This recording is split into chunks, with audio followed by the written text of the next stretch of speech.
भागवत के तीसरे स्कंद में ध्यान के 25 विशेषण बताए, छोटे छोटे सरल सरल।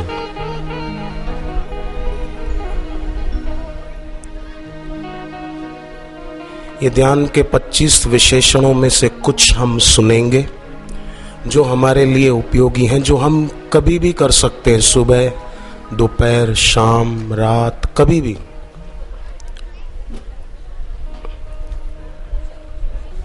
और उससे हमारे जीवन में हमारा आराध्य के प्रति प्रेम, भक्ति, उसमें बरकत जरूर आएगी।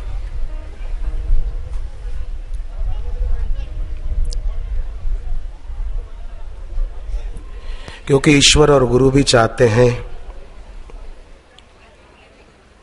तो जरूर हमें सफलता मिलेगी। अंधेरा कितना ही घना हो फिर भी दिया तो जला सकते हैं। भले हमारे मन में मोह हो, इच्छा हो, अहंकार हो, जो भी दोष हो, ये अंधेरे हैं, अंधेरा है। सारी धरती पे अंधेरा छाया हो फिर भी हम दिया जलाएंगे तो अंधेरा विरोध नहीं करेगा, अंधेरा बाधा नहीं डालेगा, जरूर दिया जलेगा। तो भागवत के तीसरे स्कंद में है, पहला विशेषण बताया है कि हम जब सुबह जब भी बैठे, भगवान ये नहीं देखेंगे कि आप सुबह ही क्यों नहीं बैठे, शाम को क्यों बैठे या रात को क्यों बैठे। अब कई लोग ऐसे हैं, सुबह जल्दी ऑफिस, दुकान या अर्थ उपार्जन के लिए जहां जाते हैं वहां जाना पड़ता है। कई भाई शिक्षक हैं, सुबह जल्दी निकलना पड़ता है घर से। कई बहनें शिक्षिकाएं हैं तो जल्दी जाना पड़ता है। तो सुबह न मिल पाए, खाली जप करने का ही समय मिल पाया, ध्यान का समय नहीं मिला, तो फिर आकर के बैठना। मैं सच कहता हूं, ईश्वर ये नहीं देखेंगे या गुरुदेव ये नहीं देखेंगे कि आप सुबह ही क्यों नहीं बैठे। वो तो ये देखेंगे कि आप बैठे हो ना। ऐसे घोर कलिकाल में जहां चारों तरफ कामना और वासना बढ़े, ऐसा वातावरण मिलता है, ऐसे में भी अगर हम दिन को, शाम को, रात को कभी भी बैठेंगे तो वो सचमुच में राजी होंगे कि वाह, ये बेटी को खूब धन्यवाद है, ये बहन को खूब धन्यवाद है, ये माता को खूब धन्यवाद है, ये भाई साहब को खूब धन्यवाद है कि ऐसे कलिकाल में भी ईश्वर ध्यान के लिए बैठे हैं। और भले उसमें भी मन अगर नहीं लगाना तो भी ईश्वर और गुरु राजी होंगे, नाराज नहीं होंगे। वो ये देखेंगे कि इसकी नीयत तो अच्छी है ना, ये बैठा तो सही, भले इसके मन ने साथ नहीं दिया, इसकी इंद्रियां चंचल है, पर ये बैठा तो सही, खुश होंगे। ईश्वर तत्व को हम नहीं जानते, पर ईश्वर हमारे उद्देश्य को जरूर जानते हैं। मारीच जरूर पहले राम जी जहां बैठे थे उस तरफ भागता हुआ आया है, पर फिर ईश्वर को पीठ देकर दूसरे तरफ भागा है। तो क्या हुआ? पहले मारीच ईश्वर की ओर आ रहा था, पर ईश्वर को पीठ देकर फिर दूसरी तरफ भागा, तो क्या हुआ? फिर ईश्वर उसके पीछे भागे। हमारा भी मन नहीं लगेगा और इंद्रियां चंचल होगी ना, तो ईश्वर देखेंगे कि अरे ये मेरे तरफ तो आ रहा था पर इसका मन इसको दूसरी तरफ ले जा रहा है, चल अब मैं इसके पास जाता हूं, मैं अपनी कृपा इसके तरफ भेजता हूं, मैं अपनी करुणा की बरसात इसके ऊपर करता हूं।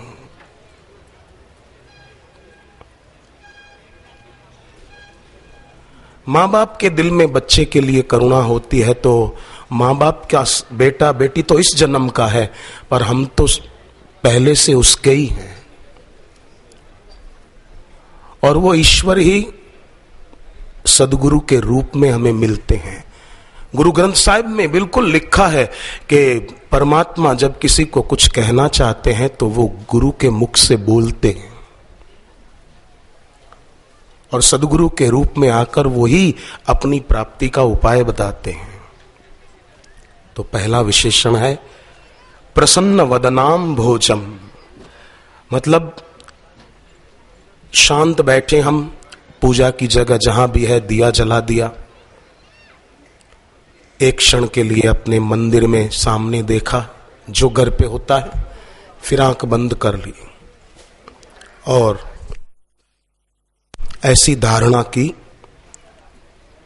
कि मेरे मालिक मुझे वरदान देने के लिए तत्पर हैं, मेरे गुरुदेव मुझ पर अपना आशीर्वाद बरसाने को तैयार बैठे हैं।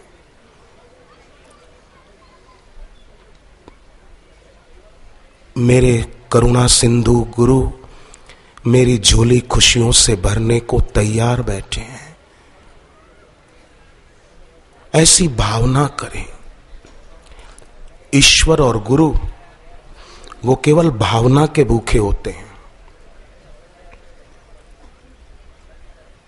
हम अपने ये भावों के फूल उनको अर्पण करें। ये ध्यान का पहला विशेषण बताया है, करके देखना। मैं 25 में से कुछ आपके आगे रखूं जो मुझे अच्छे लग रहे हैं।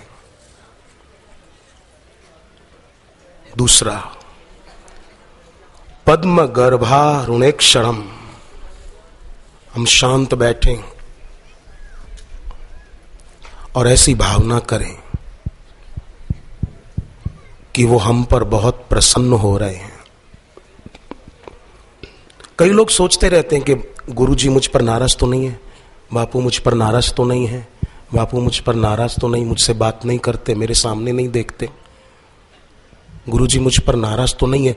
चलो समझो किसी को लगे भी, मान लिया, पर यह सोचकर दुखी मत होना कि वो मुझ पर नाराज हैं। यह सोचना कि वो मेरी तड़प और बढ़ाना चाहते हैं ताकि मेरा मन संसार से हटकर भगवान में लग जाए। और लगेगा तो तुरंत देखेंगे वो मुझे संकेत कर रहे हैं। ये भाव लाएं। वो मुझ पर नाराज हैं ये सोचो ही मत, वो मुझ पर प्रसन्न हैं और मुझे प्रसन्नता देना चाहते हैं और मुझे योग सिद्धि देना चाहते हैं। पद्म गर्भारुणेक्षणम, ये दूसरा विशेषण ध्यान का बताया, क्योंकि ये इसलिए बताया, हमारा मन कोई ना कोई कल्पना करता रहता है, कुछ ना कुछ सोचता रहता है, तो इधर उधर की बात सोचे ध्यान के समय, उससे तो ये विशेषण जो भागवत में बताए ये अगर हम ध्यान में रखकर बैठे, इनमें से जो अच्छा लगे, तो फिर चंचलता दूर होगी और हमारी यात्रा जिसके लिए ये ईश्वर ने जीवन दिया है वो यात्रा होने लगेगी। तीसरा विशेषण भागवत जी में बताया है, नीलोत्पलदल श्यामम, मतलब हम शांत बैठे और ऐसी भावना की कि वो मुझे सात्विकता का दान दे रहे हैं। मेरा तमोगुण और रजोगुण उनकी दृष्टि से, उनकी करुणा से दूर हो रहा है। हम तमोगुण रजोगुण को दूर नहीं कर पाए, पर वो कृपा करके मेरा तमोगुण और रजोगुण दूर कर रहे हैं, मुझे सत्वगुण का दान दे रहे हैं। हम इस कलयुग में सात्विक नहीं हो पाए, पर वो मुझे सत्व गुण का दान देकर मेरे अंतःकरण को सात्विक बना रहे हैं, सत्व प्रधान बना रहे हैं, ताकि मेरी साधना इसी जन्म में पूरी हो जाए। वो मुझे शुद्धि दे रहे हैं। ऐसी भावना, ये ध्यान का तीसरा विशेषण।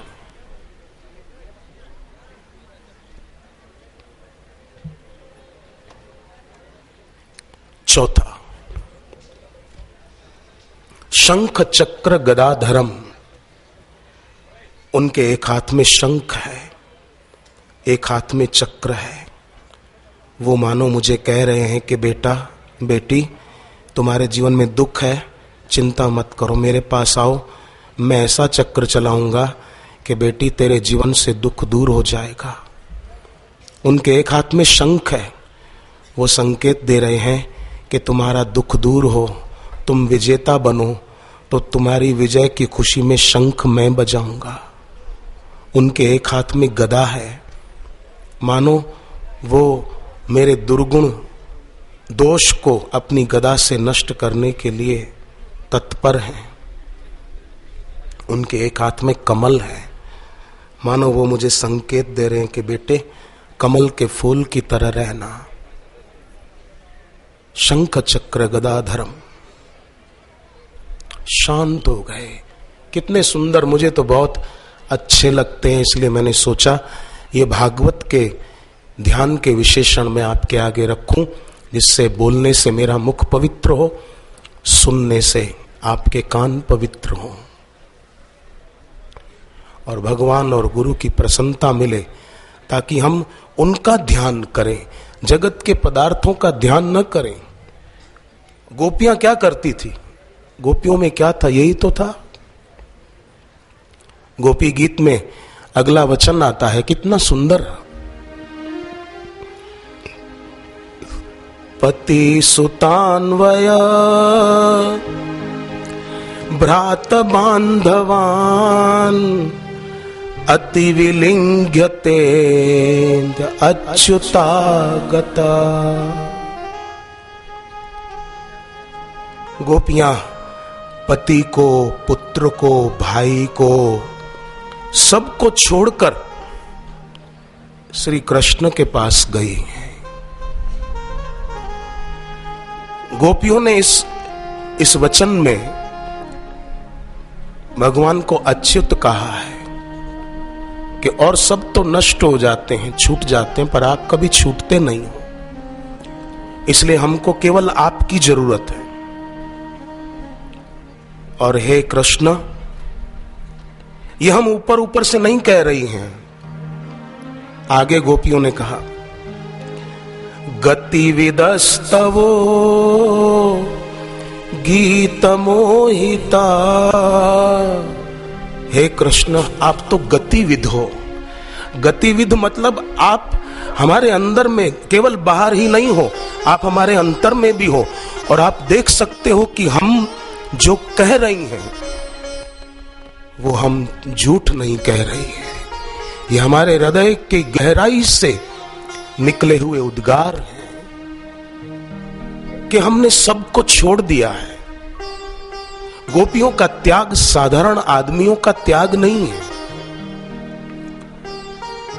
ये बात तो भगवान कृष्ण ने उद्धव जी को भी कही। भगवत गीता में श्री कृष्ण ने अर्जुन को कहा, मन मना भव मद भक्तो, तू अपना मन मुझ में लगा। पर भगवान ने उद्धव जी को क्या कहा कि ताम मन मनस का, गोपियों का मन तो मुझ में लग चुका था। अर्जुन को तो कहा, और गीता में कई जगह ये बात आती कि अपना मन मुझ में लगा। अर्जुन कहता है मन चंचल है। भगवान ने कहा, अभ्यास से न तो कौन्तेय वैराग्य न च गृह्यते। अभ्यास और वैराग्य का सहारा लेकर तू अपने मन को स्थिर करके मुझ में लगा। ये श्री कृष्ण को बोलना पड़ा। पर उद्धव जी को कहते हैं कि मुझे गोपियों को बोलना नहीं पड़ा कि अपना मन मुझ में लगाओ, उनका मन तो लग चुका था। उनके जीवन में उनको इच्छाओं का त्याग नहीं करना पड़ा। अर्जुन को तो बोला, विगत इच्छा भय क्रोधो यह सदा मुक्त एव स, इच्छा डर और क्रोध को छोड़ दो। ये तो बोलना पड़ा, पर गोपियों को बोलना नहीं पड़ा कि इच्छा का त्याग करो, क्योंकि श्री कृष्ण ने देखा उनकी तो हर इच्छाएं छूट चुकी है। गोपियां त्याग करने में बड़ी वीर है तो बहन का शरीर, परंतु गोपियां त्याग करने में बड़ी वीर है, महावीर है। गोपियां धर्म का पालन करने में बड़ी वीर हैं, गोपियां धर्मवीर हैं। इसलिए गोपियां इस गोपी गीत के अंतर्गत कहती है, गतिविदस्तवो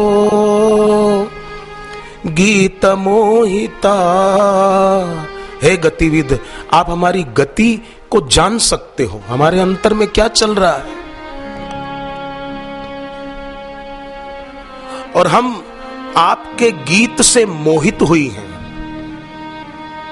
आज हमारे देश के जवान गायकों के गाने सुनकर मोहित हो जाते हैं और बोलते हैं कितना अच्छा उसने ये गाया, कितना अच्छा उसने ये गाया, कितना अच्छा उस कलाकार ने ये गाया। अरे उसने ईश्वर के लिए क्या गाया? गाया तो किसी लड़की या लड़के के शरीर को ध्यान में रखकर ही फिल्म का गाना गाया ना।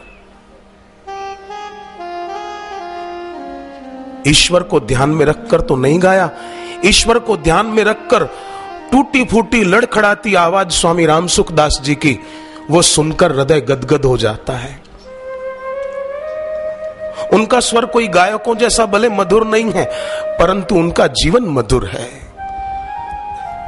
बापू जी की आवाज में कीर्तन सुनना बहुत बड़ी बात है। मैं आप सबसे प्रार्थना करूं, गुरुदेव का तात्विक सत्संग न सुन पाओ तो गुरुदेव की आवाज में जो कीर्तन है, उसमें जो गुरुदेव के मुख से भगवान का नाम निकल रहा है, वो बार बार सुनो। अरे ईश्वर का नाम वो गुरुदेव के मुख से निकले और वो हम सुने, इसके जैसा कोई पुण्य नहीं है, इसके जैसा कोई लाभ नहीं है। भले ध्यान न लगे, पर भगवान का नाम जो गुरुदेव के मुख से निकला है वो हमारे कान में पड़े, ये बहुत बहुत बड़ी उपलब्धि है।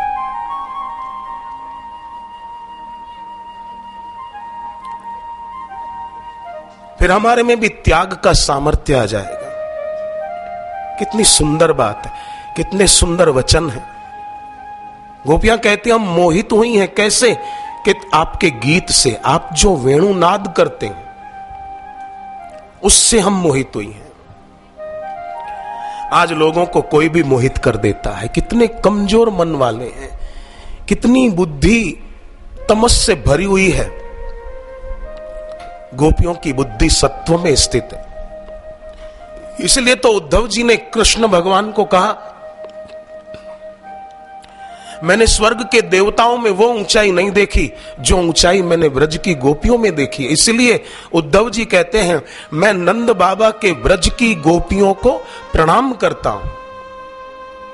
वंदे नंद ब्रज स्त्रीणाम पाद रेणुम भीक्ष्णशः यांसाम हरि कथोद्गीतम पुनाति भुवनत्रयम। उद्धव जी कहते हैं, मैं नंद के ब्रज की गोपियों की चरण धूलि को माथे पर लगाता हूं। पाद रेणुम भीक्ष्णशः। क्यों? क्योंकि उन्होंने अपने गीत से, अपनी भक्ति से तीनों भुवनों को पवित्र कर दिया है। और इन गोपियों के गीत को गाने से हमारा मन भी तो पवित्र हो रहा है। कितने सुंदर वचन है, कितना बड़ा त्याग है।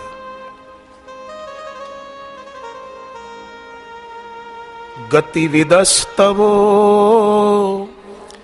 गीत मोहिता कितवयोषितः कस्त्यजेन्निशी। हम इन सब का त्याग करके आपके पास आई हैं। और हे कृष्ण, आप तो कितव योषितः कस्त्य जेन्निशी, आप हमारा ही त्याग कर रहे हो।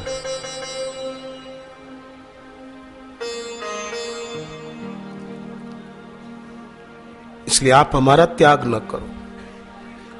भगवान ने देखा गोपियों में कोई ऐषणा नहीं है, लोकेशना नहीं है, लोगों में मान सम्मान हो इसकी इच्छा नहीं है, पुत्रेषणा नहीं है। लोकेशना नहीं, पुत्रेषणा नहीं, और तीसरी वित्तेषणा, धन की इच्छा, पैसे की इच्छा, यह भी नहीं है। कोई ऐषणा नहीं है।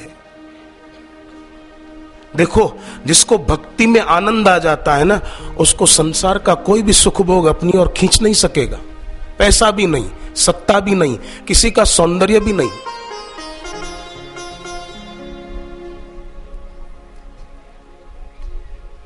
क्योंकि संसार में सब कुछ विनाशी है और ईश्वर और गुरु अविनाशी है। इसलिए उनकी भक्ति से जो सुख मिलता है वो भी अविनाशी सुख होता है। जब अविनाशी सुख मिला तो विनाशी सुख की इच्छा क्यों होगी?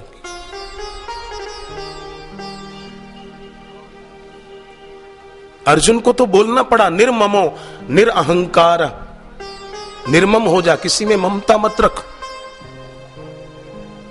और अभिमान मत रख। पर गोपियां पति सुतान्वय भ्रात बांधवान अति विलिंघय अच्युतागता। सब पहले से ही उनका छूट गया, ममता रही नहीं कहीं। कोई जीव जब लौकिक सुखों का त्याग करता है तो वो ईश्वर को बहुत अच्छा लगता है। जब कोई साधक सांसारिक सुखों का आकर्षण छोड़ के भक्ति में आगे बढ़ता है तो वो गुरु को बहुत प्यारा लगता है।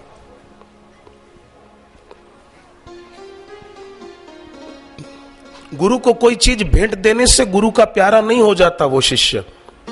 गुरु की उपासना से कोई शिष्य गुरु का प्यारा हो सकता है।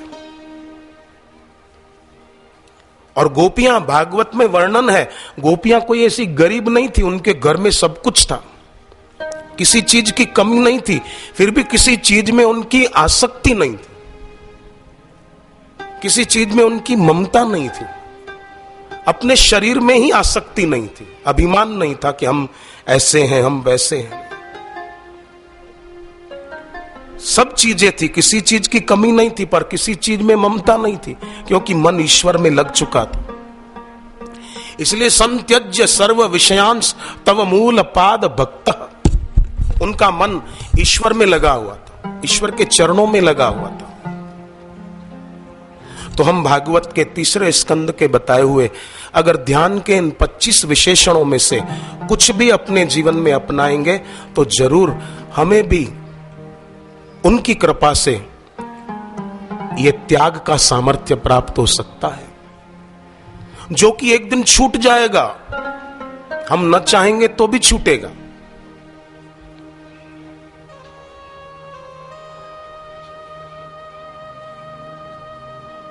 भागवत में ध्यान का 5वां विशेषण बताया है, साक्षात वेद स्वरूपम। हमारे आराध्य साक्षात वेद स्वरूप है। मुझे अब वेद पढ़ने की आवश्यकता नहीं है। मेरे सदगुरु, मेरे इष्ट ऋग्वेद, यजुर्वेद, सामवेद, अथर्ववेद की साक्षात मूर्ति। वेदास्तन मुख रक्षिता।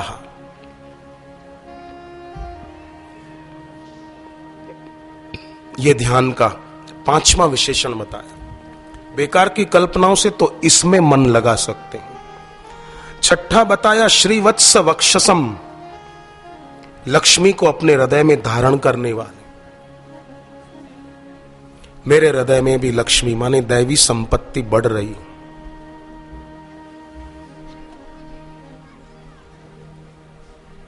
श्रीवत्स वक्षसम, जो लक्ष्मी को हृदय में धारण करते हैं, हमारे हृदय में भी दैवी संपदा बढ़ा सकते हैं।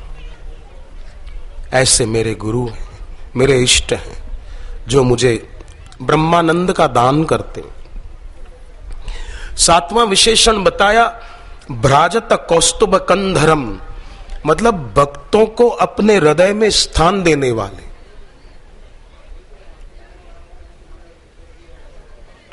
ऐसी धारणा की, ऐसी भावना की कि मुझ पर प्रसन्न होकर मेरे प्रभु ने, मेरे सदगुरु ने मुझे अपने हृदय में स्थान दिया है। तभी तो हम हर महीने पूर्णिमा पर्व के निमित्त उनके पास आ पाते हैं, या हर 3-4 महीने में एक बार हम उनका सत्संग सुनने के लिए आ पाते हैं। जरूर मेरे गुरुदेव ने मुझे अपने दिल में जगह दे दी है। वो मुझे अपने से कभी दूर नहीं कर सकते हैं। अब मेरा उनके दिल में स्थान बन गया है, क्योंकि भागवत में ध्यान का ये विशेषण बताया है। अपने भक्त को अपने दिल में स्थान देते हैं, तो हम तो उनके भक्त हैं ही।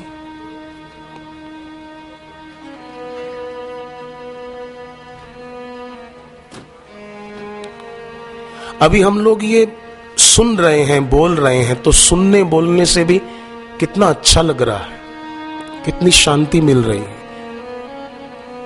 और मैं तो आपको सुनाने के लिए नहीं बोल रहा हूं, बोलने से मेरा दिल पावन हो रहा है, इसलिए मैं बोल रहा हूं। आपकी भावना है, आप शांति से सुन लेते हैं, ये आपका बड़प्पन। बाकी ये मुझे अच्छा लग रहा है।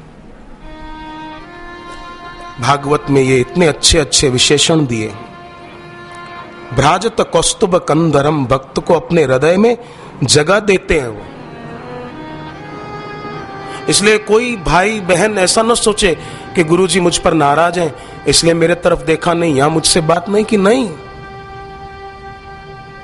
तू देखे न देखे पर हम तो तुम्हारी तरफ देखते ही रहेंगे।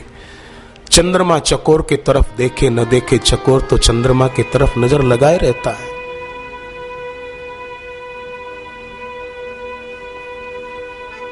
भ्राजत कौस्तुभ कंधरम। 8वां विशेषण बताया है हृदयाम्भोज विष्टरम।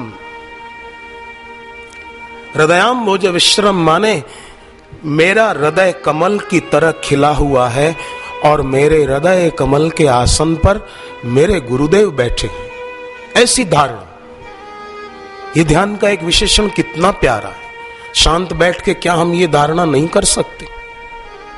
मुझे जो अच्छे लगे मैं सब नहीं रखूंगा, मुझे जो प्यारे लगे विशेषण मैं वो रख रहा हूं। हालांकि सब अच्छे हैं, पर जो हम कर सकते हैं, मेरा हृदय कमल की नाई खिला हुआ है और मेरे हृदय कमल के आसन पर मेरे प्रभु, मेरे आराध्य देव बैठे।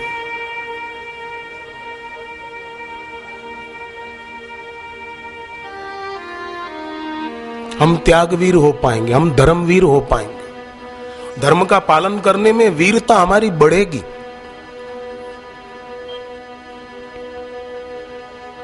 हमारा दिल भक्ति से भरेगा, आंख उनकी याद में आंसुओं से भरेगी और मन के मैल को धो डालेगी। भागवत में ध्यान का 9वां विशेषण बताया है दर्शनीय तमम। अत्यंत पावन, दर्शनीय करने योग्य केवल एक वो ही है बस। मुझे और किसी की तरफ अब आंख नहीं उठानी, मेरी आंख के सामने वो ही रहे।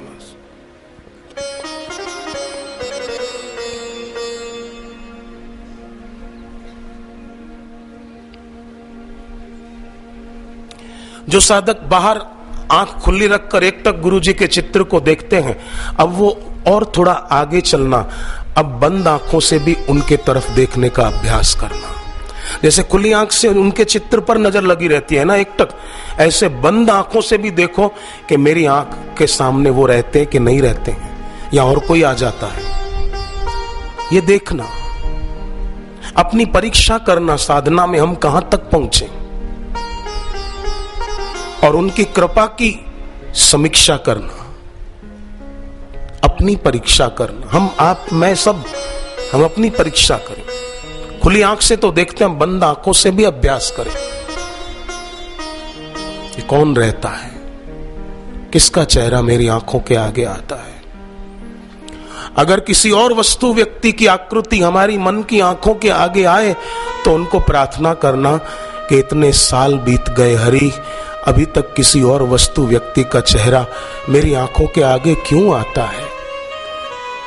ऐसा तो मेरा कौन सा पाप है दाता, अगर हुआ है तो मुझे माफ कर और मेरी आंखों के आगे अब तुम ही रहो और कोई न रहे। हे हरि, हे नाथ, हे गुरुदेव, हे दाता, मैं तुमको न कहूं तो किसको कहूं, मेरा तुम्हारे सिवा कौन है। ऐसा आर्त भाव से कहेंगे तो फिर वो तो तैयार बैठे। छोटा बच्चा चलते चलते गिर पड़ता है ना, थोड़ा सा खाली रोता है तो मां दौड़ी आती है। बच्चा तो खाली थोड़ा ही हाथ ऊपर करता है, बाकी मां झुककर उसको उठा लेती। उसी प्रकार हम तो थोड़ा सा ही पुकारेंगे, बाकी वो झुक जाएंगे और हमें अपना बच्चा जानकर उठा लेंगे। दर्शनीय तमम, मेरी आंखों के आगे आप रहो।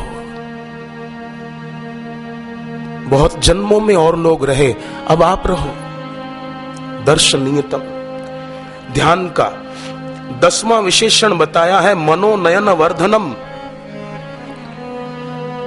मन और आंखों को वो पसंद आते हैं। जैसे गुरुदेव पधारते हैं तो हमें उनके तरफ देखना अच्छा लगता है ना,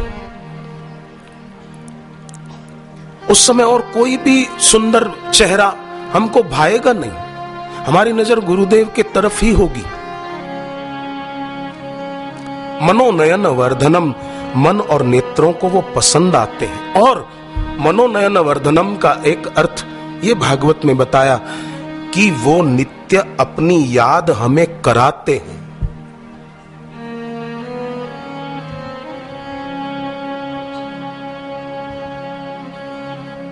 हम करने वाले कौन होते हैं?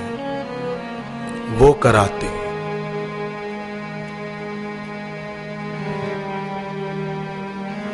ऐसा भाव, जितना मैंने वही कल परसों ये निवेदन किया था कि उनका प्रेम ज्यादा है, मेरा कम है।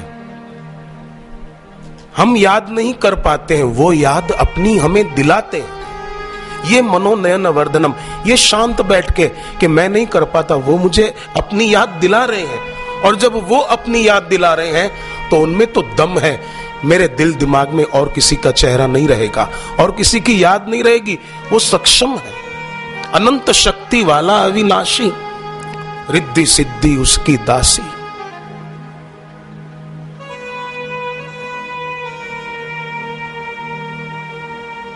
मनोनयन वर्धनम, वो अपनी याद दिलाते हैं।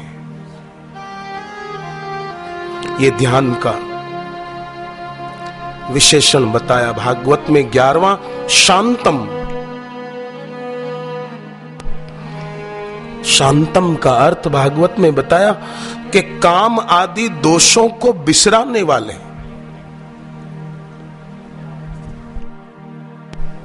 वो हमें याद ही न रहे, काम विकार, क्रोध विकार। शांत बैठे और हमने ये धारणा की कि वाह, हे हरि, हे राम, हे गुरुदेव, आप कितने महान हैं। आप तो निष्काम हैं, आप्त काम है, पूर्ण काम है। आप हमारी कामनाओं को भी, हम उनको भूल जाएं, उनकी हमको याद ही न रहे, हमारा दिल शांत हो जाए। शांतम,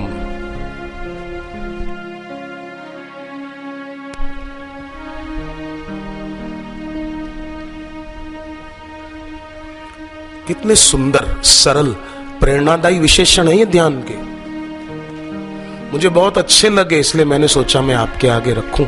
और मुझे लगता है कि आपको भी भागवत के ये ध्यान के विशेषण अच्छे लगेंगे। 12वां विशेषण बताया, अपीच्य दर्शनम, मतलब उनके ध्यान और सुमिरन से मोक्ष और परमानंद की प्राप्ति होती है। इच्छाओं, मोक्ष मतलब मरने के बाद का नहीं, जीते जी इच्छाओं और वासनाओं से मोक्ष और शाश्वत आनंद की प्राप्ति, ईश्वरीय आनंद की प्राप्ति होती है। अब मन कहां जाएगा बताओ इन ध्यान के विशेषणों को अपनाने से। 13वां बताया, सर्वलोक नमस्कृतम, 14 लोकों के वे वंदनीय हैं, तो मेरा भी उनको प्रणाम है।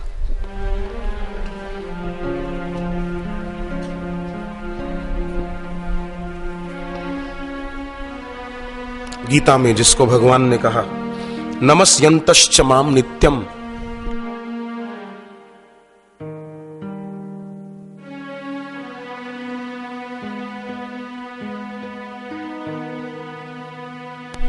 सर्वलोक नमस्कृतम, सबके वो वंदनीय है। ये वंदन भक्ति है जो प्रहलाद जी ने भागवत में बताई। श्रवणम कीर्तनम विष्णु, उनका श्रवण, उनका कीर्तन, अर्चनम वंदनम दास्य सख्यम आत्मनिवेदनम, वंदन भक्ति भागवत की। सर्वलोक नमस्कृतम, मेरा उनको प्रणाम है। हम उनके चरणों में प्रणाम कर रहे हैं बस। बार बार वंदना, 1000 बार वंदना, उनके चरणों में जितने वंदन करूं कम है।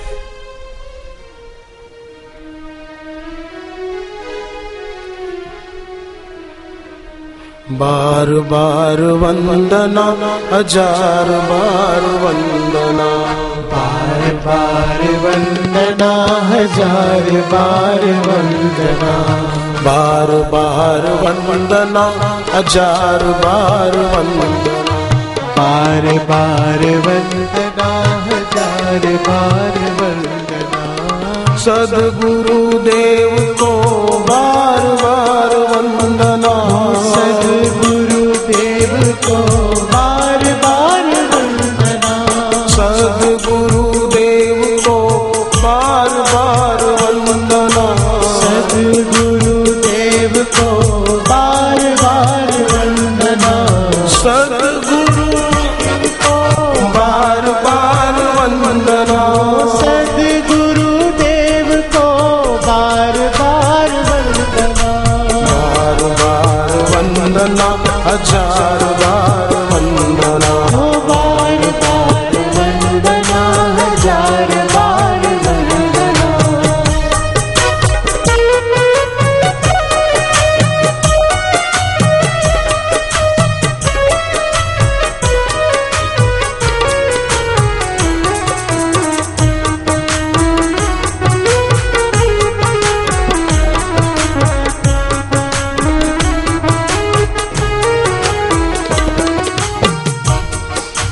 ब्रह्मा है शंकर है विष्णु गुरु है, ब्रह्मा है शंकर है विष्णु गुरु है, इन पे खत्म दुनिया और इनसे शुरू है, इन पे खत्म दुनिया और इनसे शुरू है, इनके ही चरणों में सिजदा करूं मैं, इनके ही चरणों में सिजदा करूं मैं, सबके करतार को बार बार वंदना, सबके करतार को बार बार वंदना।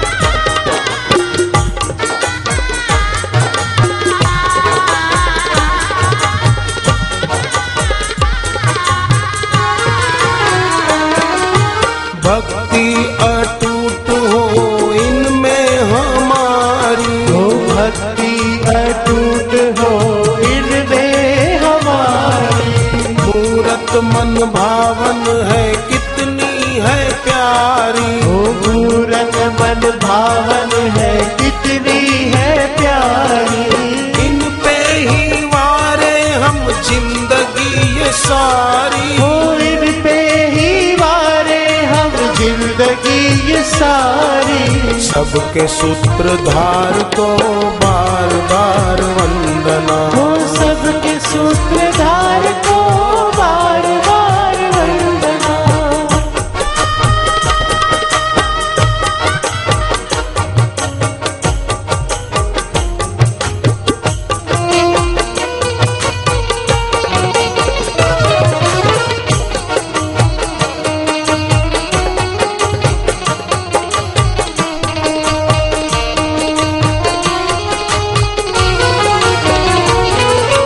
बुद्धि और सिद्धि के गुरुवर है दाता, बुद्धि और सिद्धि के गुरुवर है दाता, इनसे निराला है शिष्यों का नाता, इनसे निराला है शिष्यों का नाता, इस डोर को कोई तोड़ न पाता, इस डोर को कोई तोड़ ना पाता, सबके भगवान को बार बार वंदना, सबके भगवान को बार बार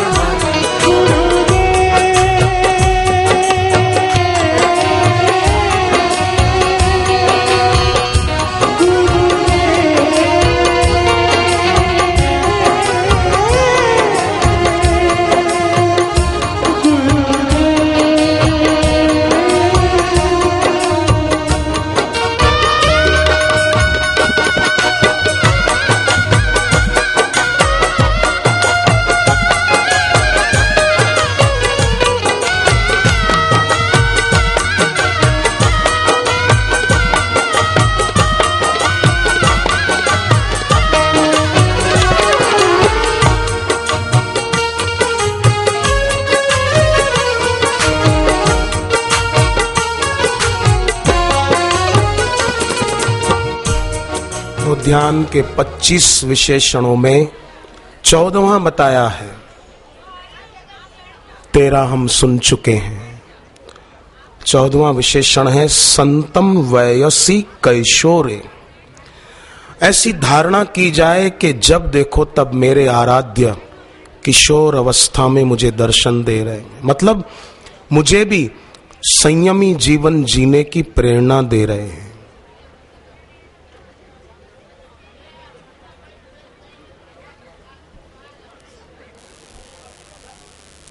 संयमी जीवन मतलब कोई एक स्थूल उसमें ही ना समझे कि एक स्त्री पुरुष के विषय में। संयमी मतलब हर विषय में। सुनने के विषय में कान से किसी की निंदा न सुनना, ये कानों का ब्रह्मचर्य है। आंखों से किसी को गलत भाव से न देखना या दृश्य में सत्य बुद्धि न करना, ये आंखों का ब्रह्मचर्य है। नाक से विकार बढ़ाने वाली परफ्यूम आदि की सुगंध का सेवन न करना, ये नासिका का ब्रह्मचर्य है। जीभ से ऐसा स्वाद न लिया जाए जो स्वाद तमोगुण को बढ़ाए, ऐसा स्वाद न लिया जाए, ऐसा खाना न खाया जाए जो तमस बढ़ाए, ये जीभ का ब्रह्मचर्य है। मन से किसी के लिए गलत बात न सोची जाए, द्वेष न रखा जाए, राग न रखा जाए, ये मन का ब्रह्मचर्य है। हर विषय में पैरों से चलकर ऐसी जगह पर न जाया जाए जहां जाने से हमारी दृश्य की सत्यता और बढ़े, ऐसी जगह पर जाया जाए जहां जाने से ईश्वर के चरणों में, गुरु के चरणों में प्रीति बढ़े, ये पैरों का ब्रह्मचर्य है। हाथों से सत्कर्म और जप करने का नियम रखा जाए, ये हाथों का, कर्मेंद्रियों का ब्रह्मचर्य है। तो संतम वयसी कैशोरे, जब देखो तब कौमार्य अवस्था में मुझे भी हर तरह से संयमी रखने की, जीवन जीने की वो मुझे प्रेरणा दे रहे हैं। शांत, इंद्रियों की चंचलता दूर होगी। ध्यान का 15वां विशेषण बताया भर्त्यानुग्रह कातरम। भर्त्यानुग्रह कातरम मतलब अपने भक्तों पर अनुग्रह करने को आतुर रहते हैं। जैसे हनुमान जी के लिए राम काज करिवे को आतुर, भगवान और भगवत प्राप्त गुरु अपने भक्तों पर अनुग्रह करने को आतुर। मेरे गुरुदेव मुझ पर अनुग्रह करने को आतुर हैं, फिर मैं क्यों सोचूं कि मेरे गुरुजी मुझ पर नाराज हैं या मुझसे रूठे हैं, मेरे तरफ देखते नहीं, मैं क्यों सोचूं। मैं तो ये सोचूं भागवत में जो ध्यान का विशेषण बताया भर्त्यानुग्रह कारणम, वो मुझ पर अनुग्रह करने को आतुर है। कातरम, आतुर है। हे हरि, हे गुरुदेव, आप कैसे महान हैं, आप मुझ पर अनुग्रह करने को आतुर हैं। हमें तो पता ही नहीं था, अब पता चला। हे हरि, हे नाथ, हे प्रभु। शांत हो गए, ध्यान में गहराई आने लगेगी, बस कल्पनाएं दूर होने लगेगी व्यर्थ की। और गोपियों में जो त्याग आया था वो त्याग ईश्वर की कृपा से, गुरुदेव की कृपा से हमारे में भी आएगा। हम इतना करें, हमारे पर किसी और का प्रभाव नहीं पड़ना चाहिए। गोपियां जैसे कहती है गति विदस तवो गीत मोहिता, हम आपके गीत से मोहित हुई हैं। गायकों के गीत से जो मोहित हो जाए वो भक्ति क्या कर पाएगा। उस पर किसी और का प्रभाव पड़ रहा है ना, मतलब उसका मन कमजोर है, तभी कोई भी उसको प्रभावित कर जाता है, किसी से भी इंप्रेस हो जाता है। कमजोर है और दम्भी भी कमजोर होता है। उसकी गुरु भक्ति बौद्धिक होती है, हार्दिक नहीं होती। बौद्धिक रूप से भी गुरु भक्त होते हैं, वो दम्भी होते हैं, नाम मात्र के होते हैं। दूसरों को गुरु की नजरों से उतारने में आतुर होते हैं, सेवा करने में आतुर नहीं होते हैं। दूसरे को कैसे गिराऊं और मैं आगे आऊं, पर दूसरों के लिए खड्डा खोदने वाले के लिए ईश्वर खाई तैयार कर देता है कि मेरे भक्त को गिराना चाहता है तू। इसलिए भक्तों को डरना नहीं चाहिए। कोई अगर ऐसे लोग मिले तो अपने मन को कमजोर न करके अपनी भक्ति को और बढ़ा दें, क्योंकि वे अपने भक्तों पर अनुग्रह करने को आतुर हैं। ये भागवत में ध्यान के विशेषणों में एक बताया है। 15वां। 16वां बताया पुण्य श्लोक यशस्करम, अपने भक्तों का यश बढ़ाने वाले। संसार में तो मुझे भले अपयश मिला, पर हे गुरुदेव, हे भगवान, आप तो अपने भक्तों का यश बढ़ाने वाले हैं। हरि हरि हरि हरि हरि, मुझे मेरे कार्य में सफलता अपने आप मिल जाएगी, क्योंकि आप यशस्वी बनाना चाहते हो। पुण्य श्लोक यशस्करम।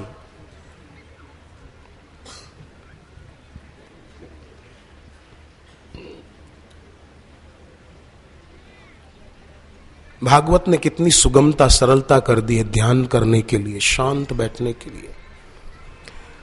17वां विशेषण बताया स्थितम। स्थितम मतलब भगवान, भगवत प्राप्त मेरे गुरुदेव, वो मेरी प्रतीक्षा करते हुए खड़े हैं कि ये कब मेरे तरफ आए और मैं इस पर अपनी कृपा बरसा दूं।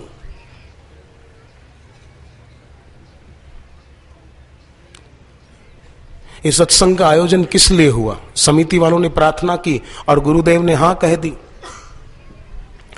और इस बाने गुरुदेव भी चाहते थे कि हम सब सत्संग में आएं, और स्थितम, गुरुदेव अपनी करुणा दृष्टि से हमको उन्नत करें, अपनी वाणी से हमें उन्नत करें और हम भी अपने जीवन में ऊंची स्थिति पाएं। हम भी निर्माण मोहा जित संग दोषा अध्यात्म नित्या विनिवृत्त कामा द्वंद्वैर मुक्ता सुख दुख संज्ञ हम भी हो पाए। इसलिए तो स्थितम, अपने भक्त की प्रतीक्षा करते हुए खड़े। आप देखो मंदिरों में लगभग, राम जी के मंदिर में जाओ राम जी की मूर्ति खड़ी हुई मिलेगी, इधर श्रीनाथ जी के मंदिर में जाओ राजस्थान तो भगवान की मूर्ति खड़ी हुई मिलेगी।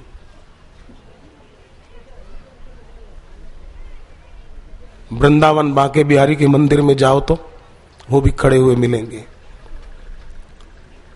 जगन्नाथपुरी जाओ तो वो भी खड़े हुए मिलेंगे, कहीं भी जाओ लगभग। हां, हनुमान जी कई जगह बैठे हुए दिखते हैं, मानो हनुमान जी प्रेरणा देते हैं कि बेटे तुम भी अब जरा बैठो, जरा ठहरो, जरा रुको, झुको अपने सदगुरु के चरणों में। हनुमान जी कई मंदिरों में बैठे हुए मिलते हैं।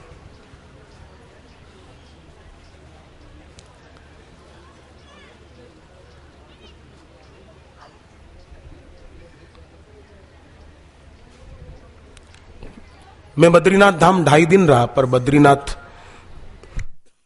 मंदिर में 1 मिनट के लिए भी जा नहीं पाया। और हनुमान जी का मंदिर कहीं भी होता है ना, तो मैं 1-2 मिनट ही सही रुककर प्रणाम जरूर कर लेता हूं,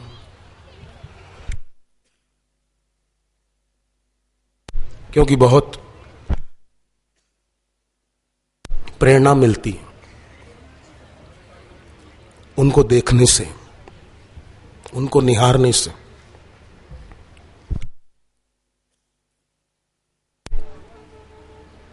सेवा में आगे बढ़ने की, भक्ति में आगे बढ़ने की, नाम जप में आगे बढ़ने की प्रेरणा उनसे मिलती है। कई दम्भी गुरु भक्त बोलते हैं कि हनुमान चालीसा पढ़ने की क्या जरूरत है, गुरु के भक्तों को हनुमान चालीसा पढ़ने की कोई जरूरत नहीं।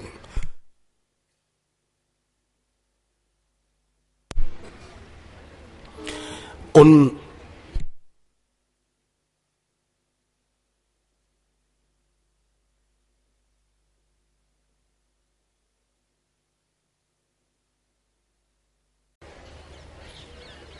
तो व्रजजन मतलब अब अभी व्रज में रहते हैं, केवल उन्हीं की विपत्ति को नष्ट करेंगे? नहीं, जो भी व्रजजन मतलब जो भी भक्त हैं, जो भी इस भक्ति की राह पे चल रहे हैं, जिन्होंने अपने हृदय को ब्रज भूमि, प्रेम भूमि बनाया है, उन व्रजजनों की मुसीबत को वो दूर करते हैं।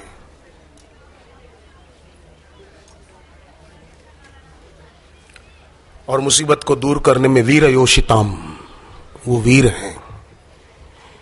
इसलिए साधक भक्त कभी भी किसी भी परिस्थिति से और किसी धमकी देने वाले व्यक्तियों से डरे नहीं। हमेशा सत्य की जीत होती आई है और आगे भी होती रहेगी। अधर्म भले कभी कभी पुष्ट होता हुआ दिखे, पर अधर्म के पुष्ट होने से धर्म कभी विनाशी नहीं होता और अधर्म कभी अविनाशी नहीं होता। अविनाशी तो धर्म होता है और धर्म की राह पर चलने वाला होता है, अधर्म की राह पर चलने वाला नहीं होता। दुर्योधन, दुशासन आदि, अरे अधर्मियों का जो संग दे रहे थे, अच्छे संग कर रहे थे अच्छे लोग। कर्ण अच्छा आदमी था, बुरा नहीं था, पर कर्ण विनाश को प्राप्त हो गया। नहीं तो जन्मा था सूर्य के अंश से, आदमी बहुत ऊंचा था, संग नीचा था।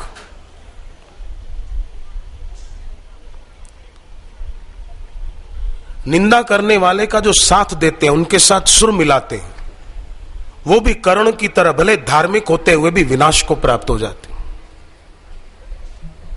नहीं तो कर्ण को श्री कृष्ण ने समझाया था, समझा ही नहीं।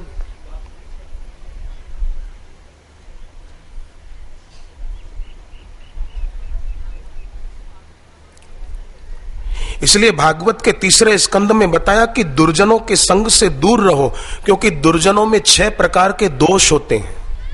पहला, अशांतेषु, उनमें सत्व गुण का बल नहीं होता। साधकों में होता है, तभी घंटों पर बैठ पाते। ये सत्व गुण का बल है, हमको बिठाए रखता है। दुर्जन में नहीं होता, उनकी संगति से हमारा भी ये बल नष्ट हो जाएगा। दूसरा दुर्गुण होता है मूढ़ेषु, उनको शास्त्र ज्ञान भी नहीं होता, गलत राह पर चलकर भी खुद को सही मानते हैं। आशा पाश शतैर्बद्ध काम क्रोध परायण, फिर भी खुद को सही मानते। जगदीश्वर की सत्यता नहीं, जगत की सत्यता दिल दिमाग में भरी है, फिर भी खुद को सही मानते। उनको भागवत के तीसरे स्कंद में मूढ़ेषु कहा, मूढ़ है, उनका संग न करो। तीसरा, विषयों में ही रचे पचे रहते हैं, आंख से रूप देखने में, कान से संगीत सुनने में, जीभ से स्वाद लेने में, ऐसे विषयों में रचे पचे रहे। चौथा, असदाचारी। भागवत में असाधुषु शब्द लिखा है, मतलब असदाचारी, सदाचार नहीं। और 5वां दोष, दुर्गुण, वे लोग सत्संग से विमुख रहते हैं, सत्संग सुनेंगे नहीं। सुनेंगे तो दोष खोजने के लिए कि कुछ दोष, कुछ मिल जाए ऐसा कि उसका हम कुप्रचार करें, उसको विकृत रूप दे दें। और 6ठा दोष होता है, वे विलासी होते हैं। भगवत परायण नहीं, भोग परायण होते हैं। साधना परायण नहीं, वासना परायण होते हैं। इन 6 दुर्गुणों से फिर इसमें अवान्तर कई और दुर्गुण आ जाएंगे, पर भागवत में ये 6 बताए कि दुर्जन इन 6 दुर्गुणों से भरे होते हैं। इसलिए सज्जनों को चाहिए कि उनका संग कभी न करें, क्योंकि उनके संग से 12 भगवत धर्म नष्ट हो जाएंगे। मैं वो बताऊंगा, पहले ध्यान के 1-2 विशेषण और रह गए, मैं पूरा कर दूं। व्रजंतम मतलब द्रौपदी, शबरी, श्रुतदेव, इनकी तरह भक्ति में जो आगे बढ़ते हैं, उनके लिए जो दौड़ते रहे। व्रजंतम, उनकी रक्षा करने के लिए दौड़ते हैं। फिर भले हमें न दिखे, हम देख न पाए ईश्वर और गुरु की शक्ति को, पर वो अपने भक्तों के लिए दौड़ते हैं। ऐसे कई अनुभव हैं, कई बार आपने सुने हैं।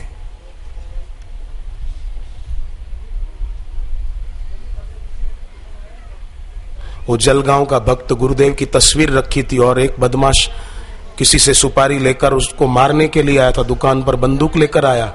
दुकान पर गुरुदेव की तस्वीर देखकर ठगा सा रह गया और चला गया। बाद में फोन किया कि मुझे सुपारी मिली थी, तुम्हें मारने के लिए बंदूक लेकर आया था, पर तुम्हारी दुकान पर जिन महाराज जी की तस्वीर लगी थी वो बड़ी बड़ी आंखें दिखाकर कह रहे थे, खबरदार जो बंदूक बाहर निकाली तो। ये व्रजंतम है, बिल्कुल सच्ची बात है, ये मैं कहानी नहीं सुना रहा।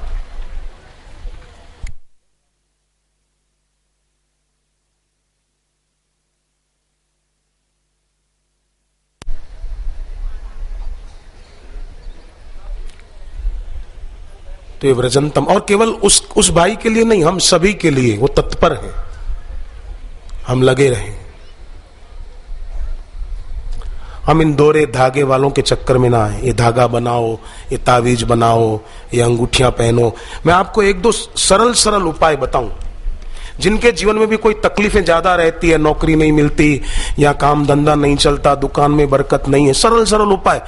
कोई नंग, अब आजकल के नंग कितने महंगे महंगे मिलते हैं, पुखराज पहनो, ये मूंगा पहनो, ये नीलम पहनो, शनि का, ये फलाना पहनो, कितने महंगे मिलते हैं। और महंगे मिलने पर भी असली है कि नहीं भगवान जाने।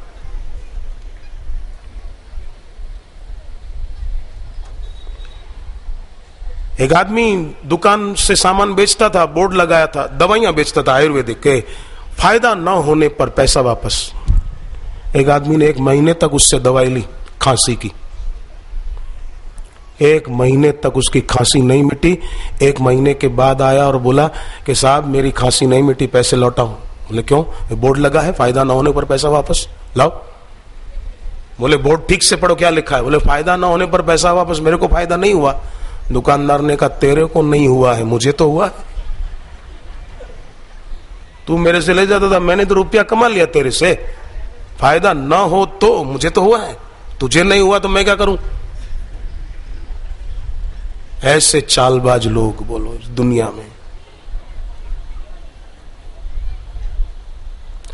मैं तो कहूं आयुर्वेदिक दवाइयां भी जो देते हैं या जो वैद्यराज है ना, उनको एकदम स्पष्ट बात बोलनी चाहिए। किसी मरीज को धोखे में नहीं रखना चाहिए।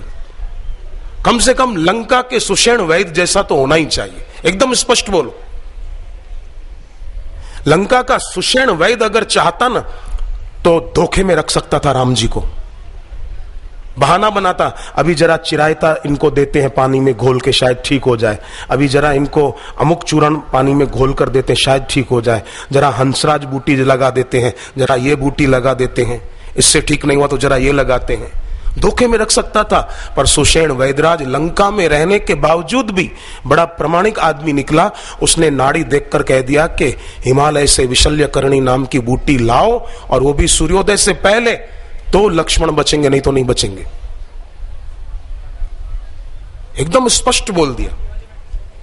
पर आजकल तो कोई धोखे में रखते हैं, ये दवाई लेते रहो ठीक हो जाओगे, ये सीतोपलादी लेते रहो ठीक हो जाओगे, तुमको खांसी है सीतोपलादी खाओ। अरे उसको खांसी कई कारणों से हो सकती है। हार्ट की तकलीफ हो तो भी हो सकती है, मुझे नहीं है। मुझे थोड़ी किसी और कारण से होती है। दमे के कारण भी खांसी हो सकती है, मुझे दमा भी नहीं है। हाँ, कोई ऐसा ना सोचे कि इनको दमा तो नहीं, मुझे नहीं है। तो खांसी कई कारणों से हो सकती है। टीबी के कारण भी हो सकती है, दमे के कारण भी हो सकती है, हार्ट के कारण भी हो सकती है। बस वैद्यराज के पास गया तो ऊंट वैद्य ने कह दिया कि सीतोपलादी खाओ तो खांसी मिट जाएगी। तो पता चले कि बेचारा वही मिट गया।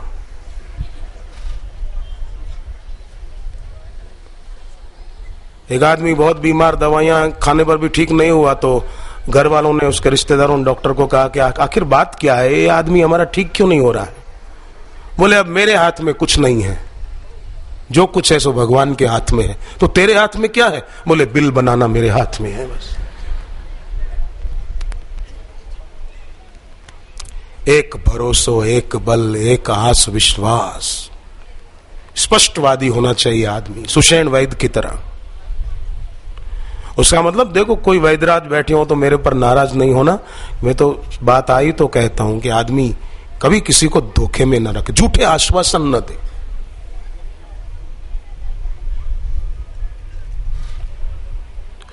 तो जिनके कोई तकलीफ रहती है, कर्जा है, काम धंधा नहीं चलता, नौकरी नहीं मिलती, सोमवार का दिन होना, सुबह बेलपत्र, पानी और दूध, पहले दूध और पानी शिवलिंग पर चढ़ा दो, फिर बेलपत्र रख दो। ओम त्रिदलम त्रिगुणाकारम त्रिनेत्रम चत्र्यायुधम त्रिजन्म पाप संहारम एक बिल्व शिवार्पणम। 5 बत्ती वाला दीपक जला के रख दो और बैठकर थोड़ा अपना गुरु मंत्र जपो, तो जप भी हो जाएगा। जप का जप, पूजा की पूजा, काम का काम।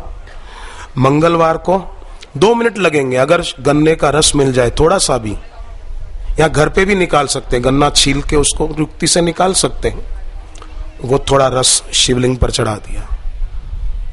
मृत्युंजय महादेव त्राहि माम शरणागतम जन्म मृत्यु जरा व्याधि पीड़ित कर्म बंधने।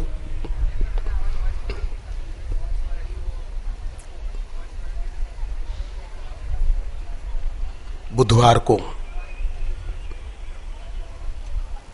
थोड़ा जप कर लिया, जल आदि चढ़ा दिया, नारियल रख दिया अगर हो तो, नहीं तो कोई जरूरत नहीं है। जिनको ज्यादा तकलीफ है उनके लिए है, जिनको ना हो उनको तो हरिओम तत्सत बाकी सब गपसप, लेकिन जिनको समस्याएं रहती हैं उनके लिए।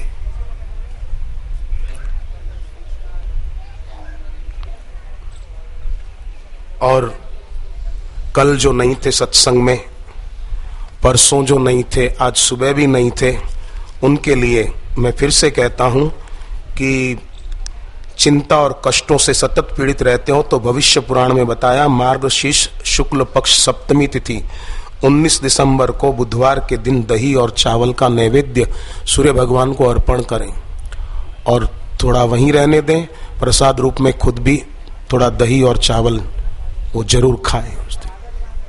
हाँ, कोई बहुत बुजुर्ग हो न खाएं तो कोई आग्रह नहीं कि उनको भी खाना ही है।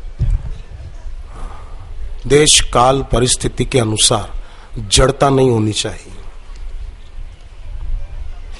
मासिक शिवरात्रि बहुत कारगर सिद्ध हुई है कर्जे से मुक्त होने के लिए, और 11 दिसंबर को मंगलवार है और मासिक शिवरात्रि साथ में है।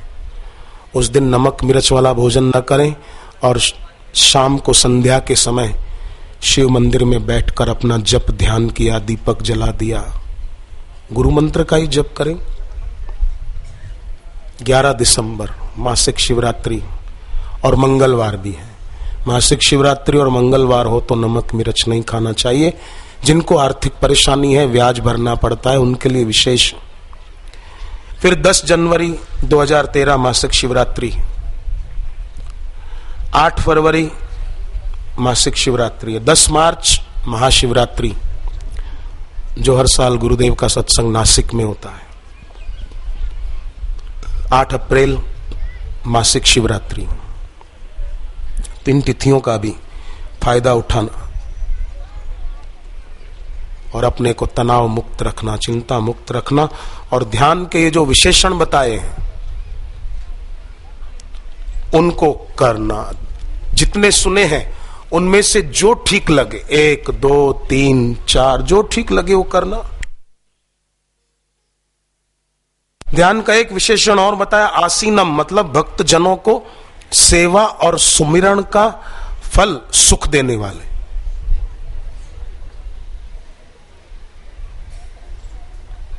आसीनम, हे हरि, हे नाथ, हे गुरुदेव, आप अपने साधकों को, भक्तों को उनकी सेवा और सुमिरन का सुख देते हो, शाश्वत सुख, मिट जाने वाला, छूट जाने वाला नहीं, सदा रहने वाला। शयानम, वो शयन कर रहे हैं शेष शैया पर, जिस प्रकार भगवान विष्णु शयन करते हैं, मुझे प्रेरणा दे रहे हैं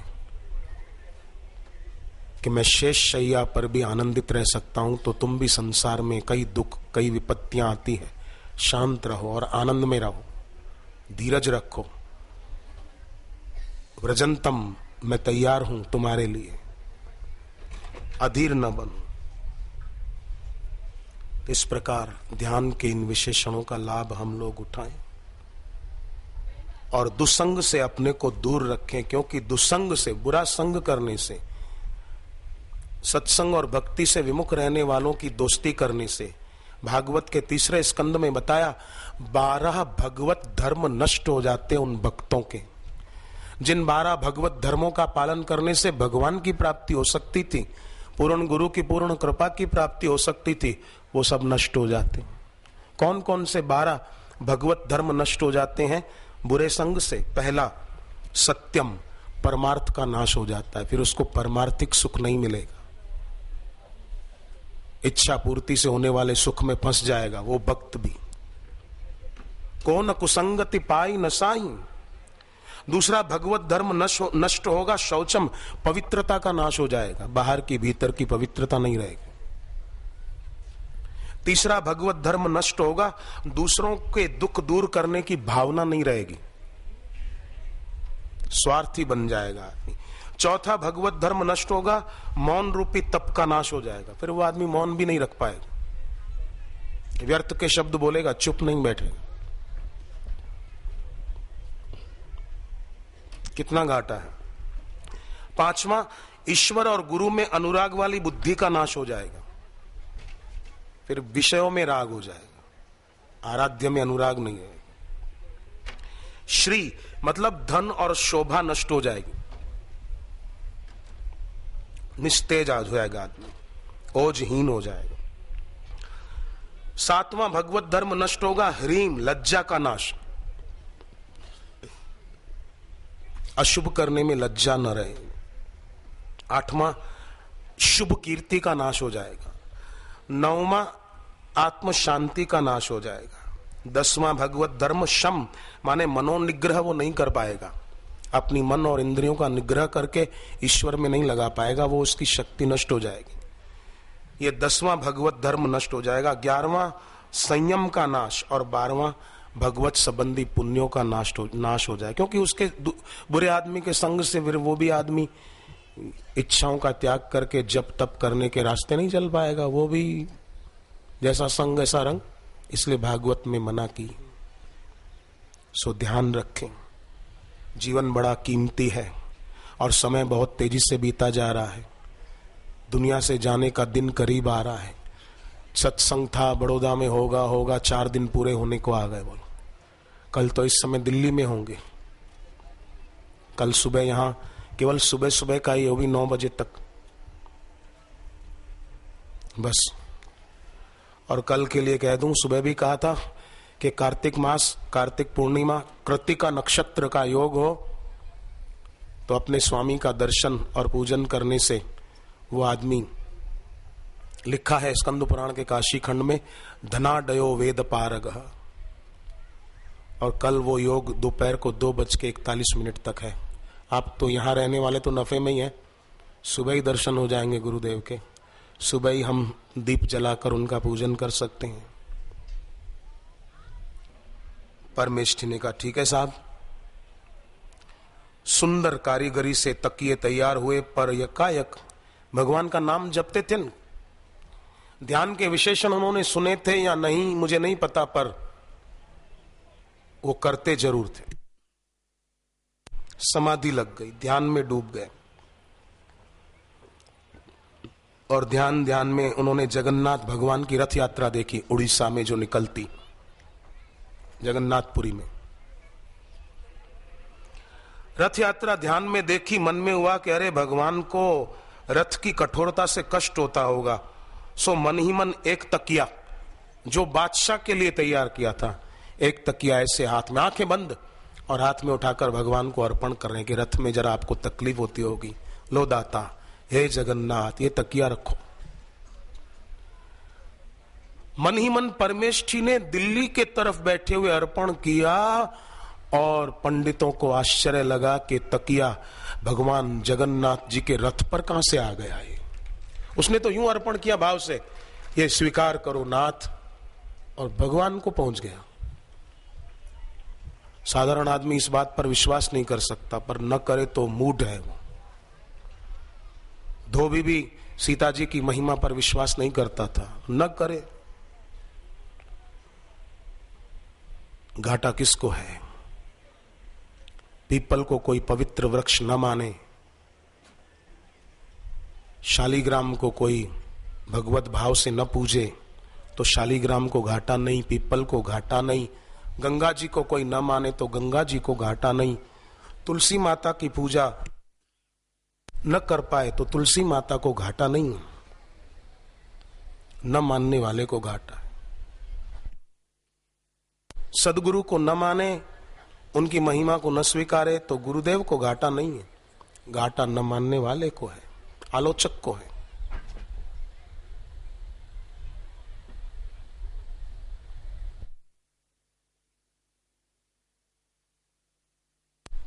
अब एक तकिया तो चला गया जगन्नाथपुरी।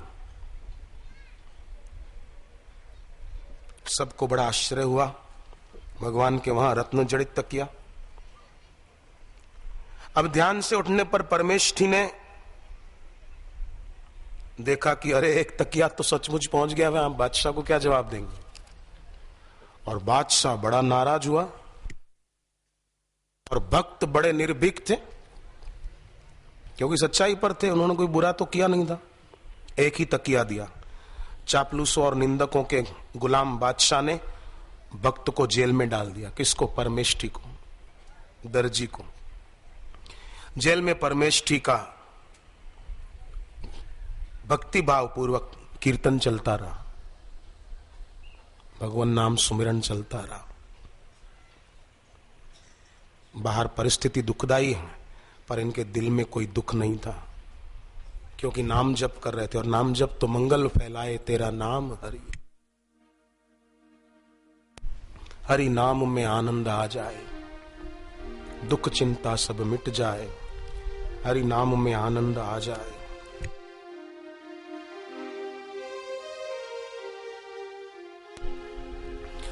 मंगल फैलाए तेरा नाम हरि, तेरे नाम में आनंद आ जाए।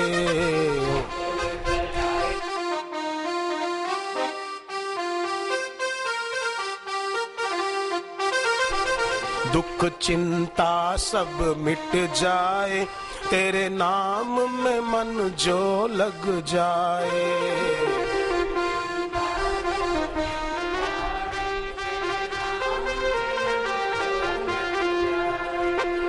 हितकारी तेरा नाम है जग में, असली धन यही है जीवन में।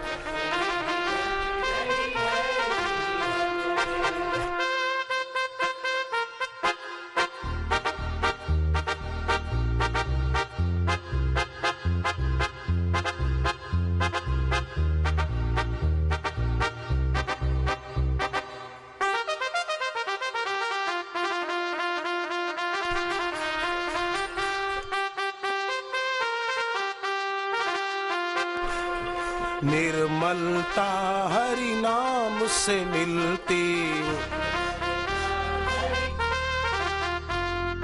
जप से भाग्य की रेखा बदलती।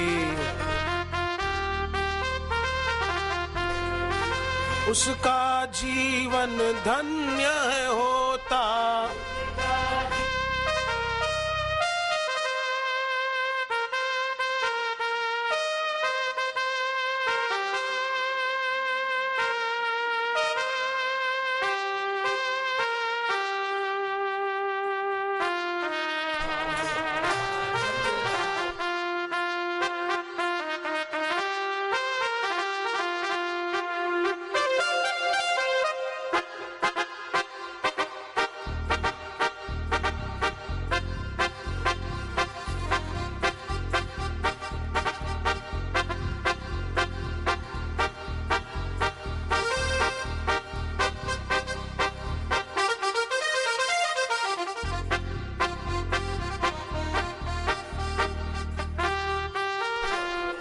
जो भी मुख से तेरा नाम है जप, नाम जपने से पाप है मिटता।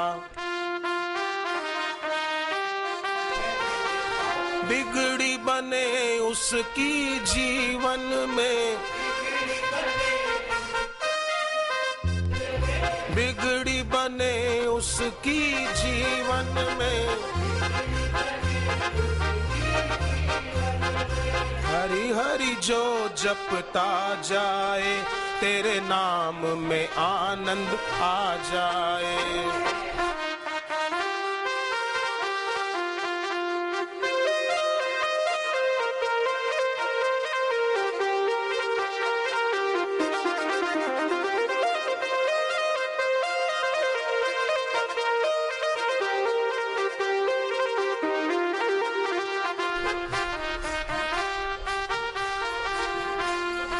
राम नाम की महिमा भारी, खुद शुद्ध जपते हैं शिव त्रिपुरारी। राम नाम की महिमा बताने,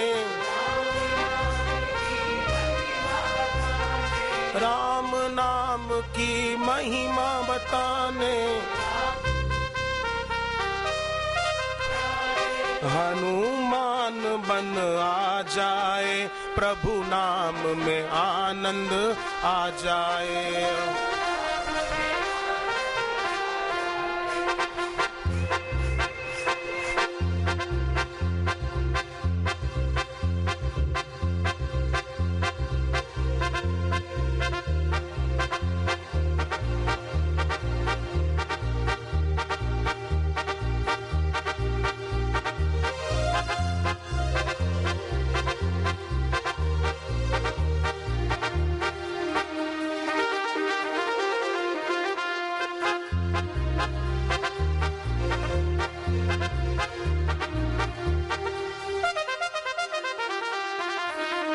प्रेम गुरु का है जिस मन में, वो ही सफल है इस जीवन में। गुरु शरण में आए हैं जो भी, गुरु कृपा है मिल जाए, हरि नाम में आनंद आ जाए, हरि नाम में। मंगल करे हरि नाम सभी का, जय हो।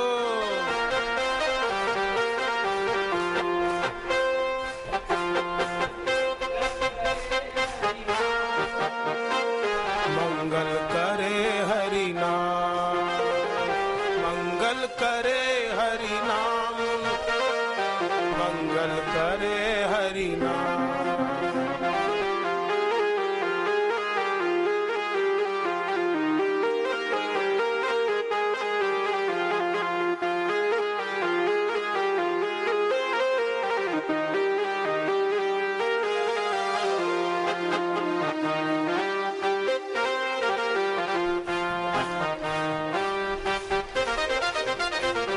रोम रोम में राम समाए, ध्यान धरे जो वो तर जाए। शिव जी के श्वास श्वास में चलता, राम राम श्री रामाय, हरि नाम में आनंद आ जाए।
फल जैसा दृष्टि तेरी गंगा जल, दृष्टि तेरी गंगा जल। गहरा तू सागर से बढ़कर करुणा का तू है बादल। वो करुणा का तू है बादल। आस मेरे विश्वास मेरे तुम्ही, आस मेरे विश्वास मेरे, तुम पास मेरे हरदम।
बंधन, गुरु श्रद्धा में है वो दम, मिट जाए सारे गम। गुरु श्रद्धा में है वो दम, मिट जाए सारे गम।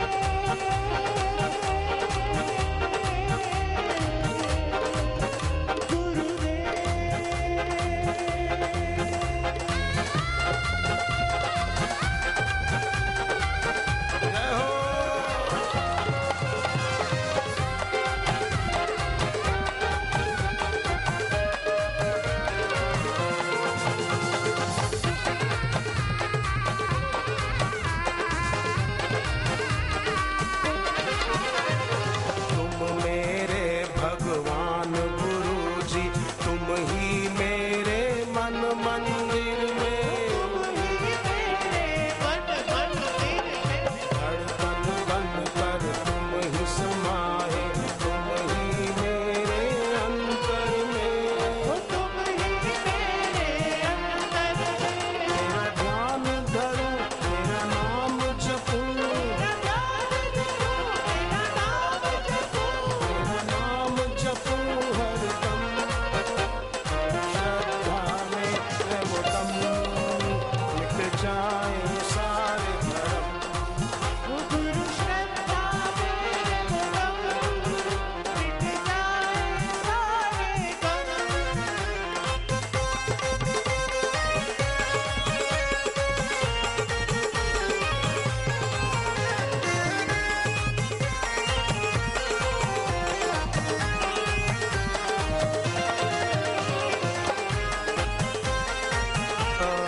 राम राम हरे हरे,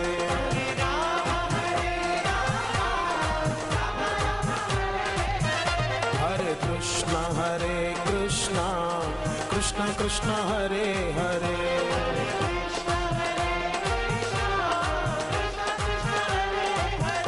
हरे राम राम राम हरे हरे, राम राम हरे हरे, हरे कृष्ण कृष्ण कृष्ण हरे हरे,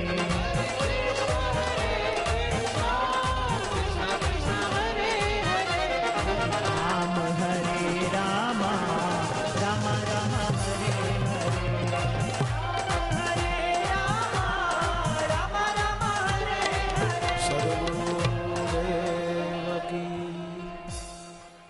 ओम नमो भगवते वासुदेवाय,